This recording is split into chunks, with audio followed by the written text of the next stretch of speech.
بسم اللہ الرحمن الرحیم۔ السلام علیکم میری پیاری بہنیں، میں امید کرتی ہوں کہ آپ سب ٹھیک ٹھاک ہوں گی، اپنے گھروں میں خوش و آباد ہوں گی، ہنستی مسکراتی اور اپنی زندگی کو انجوائے کر رہی ہوں گی۔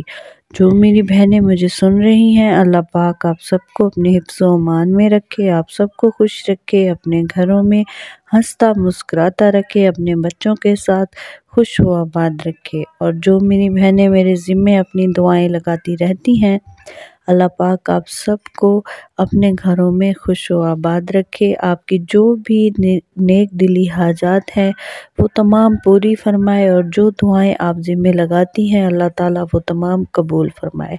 بے شک سننے والی اللہ تعالیٰ کی ذات ہے، وہی عطا کرنے والا ہے اور وہی اپنے بندے کو نوازتا ہے۔ انسان وسیلہ بنتا ہے۔ انشاءاللہ آپ کے لیے خصوصی دعا کی جائے گی۔ دعاؤں کی قبولیت کے لیے آمین لازمی ٹائپ کیا کریں، اور اپنا مسئلہ بھی لازمی ٹائپ کیا کریں کمنٹ میں، تاکہ آپ کو وظیفہ بھی بتا دیا جائے۔ اور آپ کو کون سے پرابلمس چل رہے ہیں، اس سے ہسبینڈ سے ریلیٹڈ یا اس سے علاوہ بھی اگر آپ کو کوئی وظیفہ چاہیے ہو تو آپ وہ بھی بتا سکتی ہیں، آپ کو وہ بھی وظیفہ بتا دیا جائے گا۔ آج بہت ہی آسان سا وظیفہ لے کر آئی ہوں، اور بہت ہی اہم ٹاپک پہ، کہ اکثر شوہر غصہ کرتا ہے اور بہت ہی غصیلے شوہر ہوتے ہیں جن سے بیویاں بہت زیادہ پریشان ہوتی ہیں، کیونکہ غصے والے آدمی کے ساتھ زندگی گزارنا بہت مشکل ہوتا ہے۔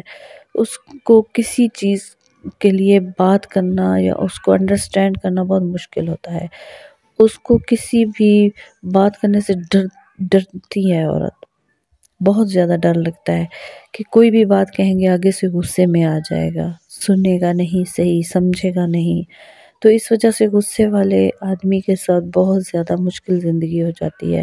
اکثر خواتین ڈری ڈری رہتی ہیں، سہمی ہوئی رہتی ہیں کہ شوہر بہت زیادہ غصے والا ہے، ناراض ہو جائے گا، اگر میں یہ کام اس طرح کروں گی، کہیں گئی ہوں تو دیر ہو گئی تو شوہر ناراض ہو جائے گا، بہت زیادہ غصہ کرے گا۔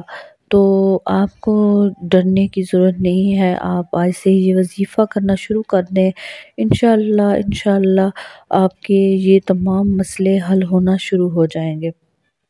جن بہنوں نے ابھی تک میرے چینل کو سبسکرائب نہیں کیا ہوا تو وہ جلدی سے میرے چینل کو سبسکرائب کر لیں، اور ساتھ میں بیل آئیکن کو بھی ضرور پریس کر لیں، ویڈیو کو لائک اور شیئر بھی ضرور کر دیں، اور کمنٹ میں اپنی رائے ضرور دیں، اور یہ بھی بتائیں کہ آپ نے وظیفہ کیا تو آپ کو اس کا کیا رزلٹ ملا، یا آپ کون سا وظیفہ کرنا چاہتی ہیں، یہ بھی آپ بتائیں ضرور۔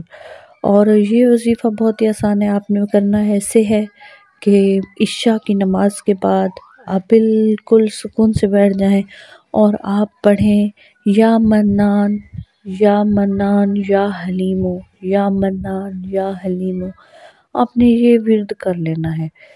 پھر آپ مغرب کی نماز کے بعد روزانہ سورہ یاسین کو پڑھا کریں، اور سامنے اپنے پانی رکھ لیا کریں یا مصری کی ڈلی رکھ لیا کریں، پھر وہ آپ اپنے شوہر کو کھلا دیا کریں کسی نہ کسی بہانے سے، یا وہ پانی پلا دیا کریں، پانی بے شک رکھ لیں، اس میں اور ایڈ کرتی جائیں اور وہ پلا دیا کریں۔ انشاءاللہ آپ کا شوہر آپ کے ساتھ بالکل ٹھیک ہو جائے گا، اس کا رویہ آپ کے ساتھ ٹھیک ہو جائے گا، وہ آپ کے ساتھ اچھا سلوک کرنے لگ جائے گا، اپنا غصہ جو ہے وہ ٹھنڈا کر لے گا، اس کا رویہ بدل جائے گا، اس کا غصہ ٹھنڈا ہو جائے گا، اور اس وظیفے کی برکت سے آپ کے اور بھی جو بگڑے ہوئے کام ہیں وہ سب بھی ٹھیک ہونا شروع ہو جائیں گے۔ انشاءاللہ آپ کی خوشیاں لوٹ آئیں گی، جو آپ کی خوشیاں روٹھ گئی تھیں، آپ خوشی محسوس کریں گی، اور ڈپریشن ختم ہو جائے گا۔ آپ بس آج سے ہی یہ وظیفہ کرنا شروع کر دیں، انشاءاللہ آپ کی زندگی بدل جائے گی۔ بس آپ نے کرنا ایسے ہے کہ تصور رکھنا ہے، اور آپ نے اس چیز کو اپنے ذہن میں رکھنا ہے کہ میں کس لیے یہ وظیفہ کر رہی ہوں، اور مقصد کو ذہن میں رکھ کر سچی نیت کے ساتھ آپ نے یہ وظیفہ کرنا ہے۔ 41 دن تک تو لازمی کریں، اس کے بعد جب آپ کو ٹائم ملے آپ پڑھ لیا کریں، انشاءاللہ آپ کے تمام مسئلے حل ہو جائیں گے۔ ملتے ہیں اس سے اگلے وظیفے کے ساتھ، تب تک اپنا بہت زیادہ خیال رکھیں، دعاؤں میں یاد رکھیں، نا امید بالکل نہ ہو۔ اللہ حافظ۔